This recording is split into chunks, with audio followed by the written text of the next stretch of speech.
Something major just happened, and if you are 65 or older, you need to stop what you are doing right now and pay close attention, because what I'm about to share with you in the next few minutes could protect your retirement savings, your social security benefits, and your bank account from a mistake that is quietly costing thousands of seniors every single year. This is not a scare tactic. This is not clickbait. This is a real, documented financial trap that banks, the IRS, and government regulators have all flagged in 2026. And most seniors have absolutely no idea it exists until it is too late. Starting this year, major banks across the United States have implemented new account monitoring policies that specifically flag certain financial behaviours common among retirees and seniors aged 65 and older. When these flags are triggered, the consequences can be severe. We are talking about frozen accounts, delayed social security direct deposits, unexpected tax penalties, and in some cases seniors being reported to federal agencies without any prior warning. And the most heartbreaking part, the people getting hit the hardest are not doing anything wrong on purpose. They are simply following old advice that no longer applies in 2026. Imagine a 71-year-old retired schoolteacher in Ohio. Let us call her Margaret. Margaret has been managing her finances the same way for over a decade. She gets her social security deposited into her checking account. She makes regular cash withdrawals to pay her local handyman and her neighbour who helps with groceries. And she moves money between her checking and savings accounts depending on her monthly bills. But in early 2026, Margaret's bank froze her checking account for 11 days under something called an enhanced monitoring hold. Her social security payments sat untouchable. She could not pay her electric bill. She could not buy her prescriptions. And she had no idea why it happened, until she finally got a letter explaining that her account had triggered an automated suspicious activity flag under updated Bank Secrecy Act guidelines that quietly went into effect this year. Margaret's story is not unique. The federal government updated its guidance to financial institutions under the Bank Secrecy Act and the Anti-Money Laundering Framework at the end of 2025, with full enforcement beginning in January 2026. These updates expanded the list of transaction patterns that banks are required to flag and investigate. What is critically important for seniors to understand is that several of the newly flagged behaviours are extremely common among retirees.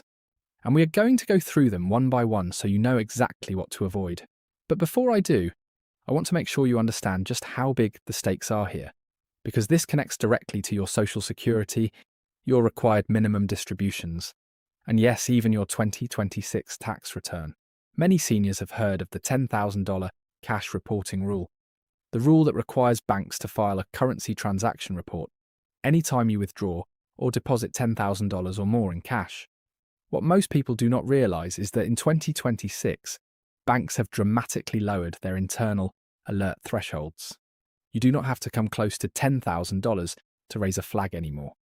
Repeated withdrawals in the $800 to $2,500 range, especially if they happen on a semi-regular basis, are now being coded by bank software as potential structuring behaviour. Structuring is the practice of intentionally breaking up transactions to avoid reporting thresholds, and it is a federal crime. Now, you are not doing anything illegal, you are just paying your lawn guy or sending your grandkids birthday money. But the automated system does not know that. It sees a pattern and it flags it. It flags. The second pattern, getting seniors into serious trouble in 2026, involves transfers between personal accounts at different banks. Many retirees have accounts at 2 or 3 different institutions, maybe a local credit union, a big national bank, and an online savings account. Moving money between these accounts was something you could do freely and without worry for years. But under the new monitoring guidelines, frequent transfers between accounts at different institutions, especially when those transfers do not follow a consistent regular pattern, are being treated as potential indicators of elder financial exploitation. Here is the cruel irony. The regulation was designed to protect seniors from scammers and family members who might be draining their accounts. But because the monitoring is automated, it cannot distinguish between a scammer moving your money out and you simply managing your own finances. The result is that the very people the rule was meant to protect are being penalised by it. And right now, I want to pause for just a moment and ask you, if this video is giving you information that you did not have before, please take 2 seconds to hit the like button and subscribe to this channel if you have not already. We cover IRS updates, Social Security news, and financial changes that affect retirees every single week. And the best way to make sure you never miss a critical update like this one is to subscribe right now and hit that notification bell. Now let us talk about required minimum distributions, because this is where the IRS changes in 2026 intersect directly with the banking issue we just discussed. And the combination can be financially devastating if you are not prepared. If you have a traditional IRA, a 401k, a 403b, or most other tax-deferred retirement accounts, the IRS requires you to withdraw a minimum amount every year once you reach a certain age. Under the Secure 2.0 Act changes that are now fully in effect, the age at which RMDs must begin has shifted. If you were born in 1951 or later, your RMD starting age is now 73. If you were born in 1959 or later, it will eventually be 75. But here is the mistake that is absolutely exploding in 2026. Seniors who turned 73 this year and do not realise they must take their first RMD by December 31st, 2026. Some people believe they have until April of the following year. And technically, for your very first RMD only, that is true. But here is the trap. If you wait until April 2027 to take your first RMD, you will also owe your second RMD for 2027 in that same year. That means 2 RMDs in one tax year, which can push you into a higher tax bracket, increase your Medicare premiums through something called IRMAA, and potentially cause a portion of your Social Security benefits to become taxable when they otherwise would not have been.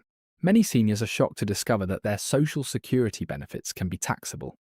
If your combined income, which the IRS defines as your adjusted gross income plus any non-taxable interest, plus half of your Social Security benefits, exceeds $25,000 for a single filer or $32,000 for a couple filing jointly, a portion of your Social Security becomes subject to federal income tax. In 2026, with inflation still elevated and many retirees receiving larger Social Security cost of living adjustments, more seniors than ever are crossing these thresholds for the first time. The 2026 COLA adjustment pushed average Social Security payments higher, which sounds like good news, and it is, but it also means that retirees who are just below the taxation threshold in 2025 may now find themselves owing federal taxes on their benefits for the first time in their lives.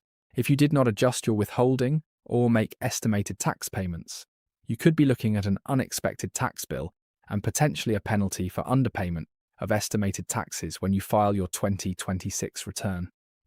It involves the use of multiple people, family members, trusted friends, neighbours, to conduct banking transactions on your behalf.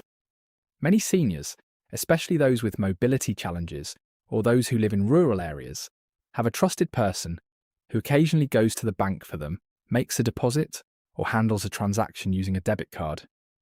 In 2026, under the updated guidelines, banks are required to investigate any account where a third party regularly conducts transactions, particularly if that third party is not an official joint account holder or a formally designated power of attorney. If your adult daughter makes deposits for you, if your neighbour withdraws cash using your card, if a caregiver handles your banking errands, your account could be flagged. First, if you rely on a trusted person to help with your banking, you need to go to your bank in person. Not call, not use the app, but go in person. And either add them as a joint account holder or execute a formal durable power of attorney for finances and register it with your bank. This creates a documented record that the activity on your account is authorised and expected, which eliminates the automated flag entirely. Second, if you regularly make cash withdrawals for everyday expenses, consider switching to payment methods that create a paper trail. Check, Zelle, Venmo, or even a simple bank transfer. You do not have to change how you live.